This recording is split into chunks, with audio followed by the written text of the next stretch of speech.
Have you ever made an emotional decision which you've regretted later? I think we all have. Our brain defaults to this instinctual place for decision making. Growing up, we've all been told, follow your gut, trust your gut. Unfortunately, what I found, it doesn't always work. May I ask, what's your opinion on this subject? According to Nobel Prize winner Daniel Kahneman, never to trust your gut feeling unless you have enough relevant experience in that area and a feedback mechanism in place to verify your results quickly. This is what I've learned. Our brain looks for patterns in situations which have emotions attached. The very first response in the form of instinct or gut feeling is the result of these patterns. But this first response also restricts us not to look at options carefully. It introduces a subconscious bias. And that doesn't stop there. Even if you try to make decisions consciously, there are a number of things at play. There are a number of biases, your value systems, and your belief systems. Heightened emotions will further restrict us not to look at options carefully and a situation from a different perspective. What I'm trying to say, be aware. We may not be making decisions which are aligned to our values and goals. We must strive to make decisions with evidence. Back in 2005, August 29th, when Hurricane Katrina reached New Orleans, Brigadier General Matthew Broderick was heading Homeland Security's Operations Center, was meant to report to President George W. Bush if any of the levees breach. Despite 17 reports of levees breaching, he trusted contrary reports from Army Corps on the ground. Walked away that evening, stating all levees are holding and will review it in the morning. By then it was too late. Higher number of casualties and a property damage was also attributed to this error. Question is, how come someone who has led similar operation centers in hurricanes before made this error? Analysts believe over time he built this philosophy that early warning signs of hurricanes are usually false unless confirmed by a reliable ground support. I'm in software sales. I provide technology data for my customers to make decisions. And I watch them how they go about analyzing data. It's common observation. Usually their first instinct is their decision. And all they do after that, look for facts to support that decision. Why am I bringing this up? I am bringing this up because I feel poor decision making is an epidemic. Logically, we all know decisions made with evidence are optimal. But majority of us, we fall back to this default system which is flawed. And there are consequences. For which, I like you to imagine this world as a big casino floor where each one of us are players, gambling as we make decisions. Some will win, some will lose, some will lose badly, and for some will even lose their lives. Strive to check on decisions with evidence. I had this realization with one of my customers. Despite all the evidence in front of him, he chose to follow his gut. I could see he will not only spend $300,000 to $400,000 on buying hardware, will also spend 4 to 5 months of his time and only to find out the problem is not solved. I couldn't help. As I walked out of his office, I was so frustrated. But a thought crossed my mind.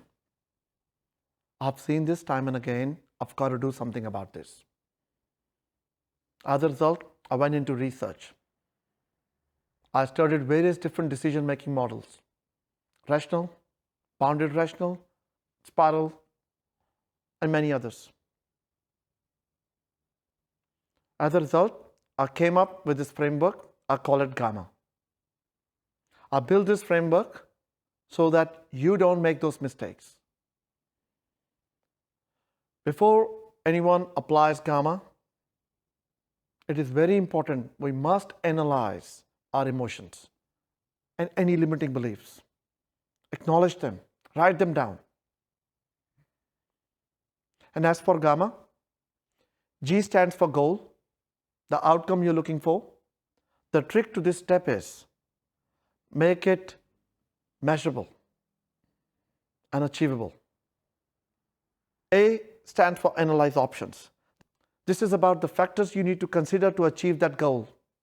If you don't have enough experience in handling the situation, reach out to a subject matter expert who's handled this before. M stands for metric. This is a mechanism to test the viability and success of your goals and options. Make it time bound so you can pivot to next option.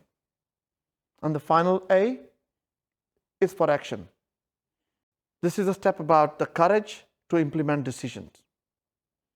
A lot of times I've observed people have worked out decisions logically in their head but hesitate to implement it.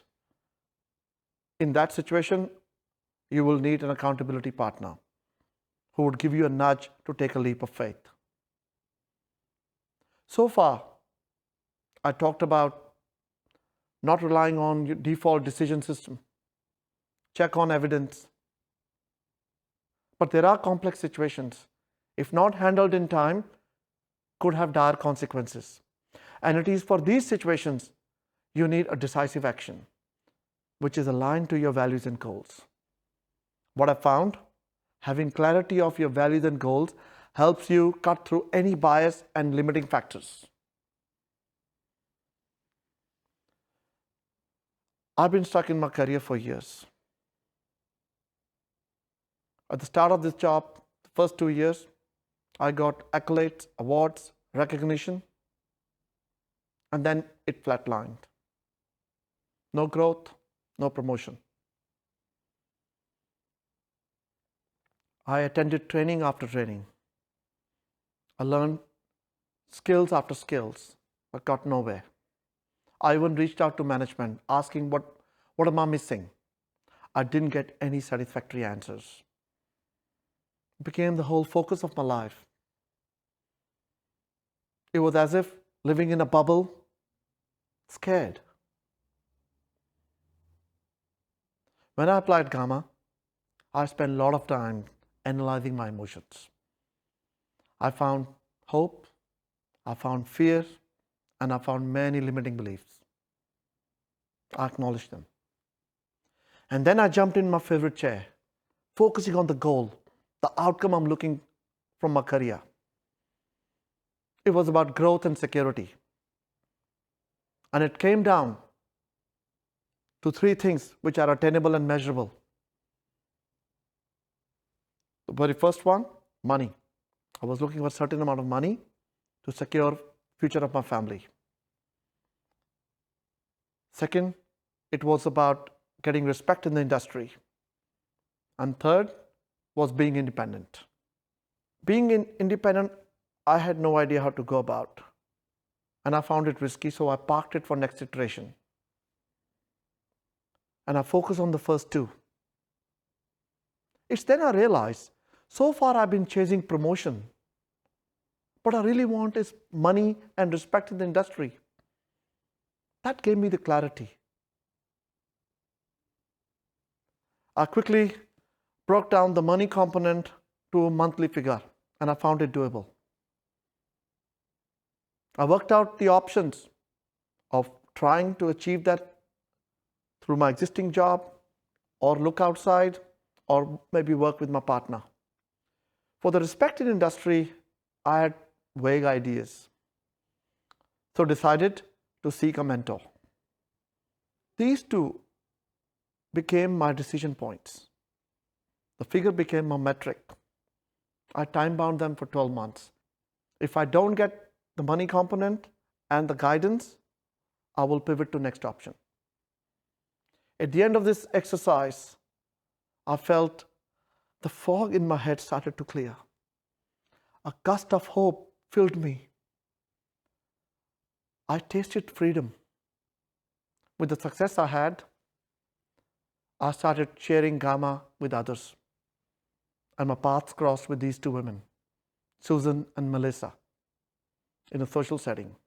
Although I've changed their names to protect their identity, both these women had similar background. Both of them left their marriages with kids in tow,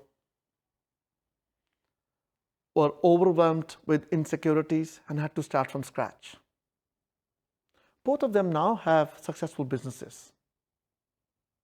For Melissa, her mother gave her the roof. She was then living week by week, overwhelmed with financial burden, limited support, and many limiting beliefs. It was as if the world was caving in on her. For Susan, early on she decided she will have to be diligent about decisions she makes as it may impact her future. In Melissa's case, her biggest fear was debt collectors showing at her door, having bad credit rating limiting her future. None of us had a background in finance. She followed the suggestion to see a financial advisor who gave her few numbers, and she found them doable.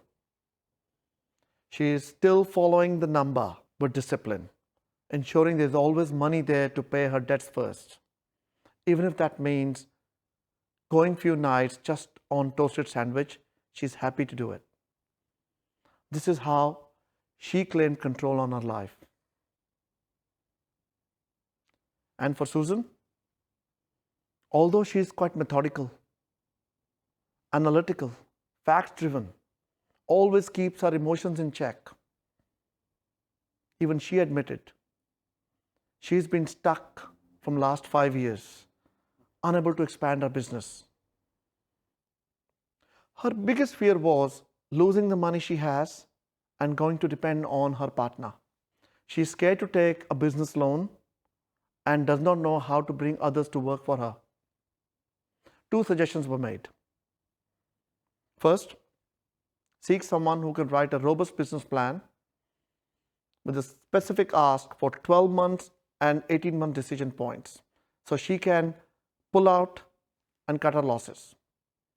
Second was to seek a mentor who would guide her how to bring people in to work for her. At the end of our discussion, she was relieved.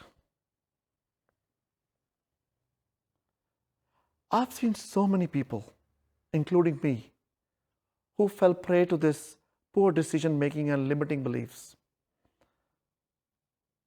And their works and their personal lives suffer. We don't have to wait for a life-changing event to make changes. We can continue to do what we are doing, getting the results we are getting, or do something different. I challenge you. Try Gamma. Give it a go. I'm striving to build a society who is confident in decision making, where people are encouraged to seek clarity and make decisions which are aligned with their values and goals. And above all, where people believe that during uncertain times, they always have options. This is possible with Gamma. And this is the world I invite you to create with me. Thank you.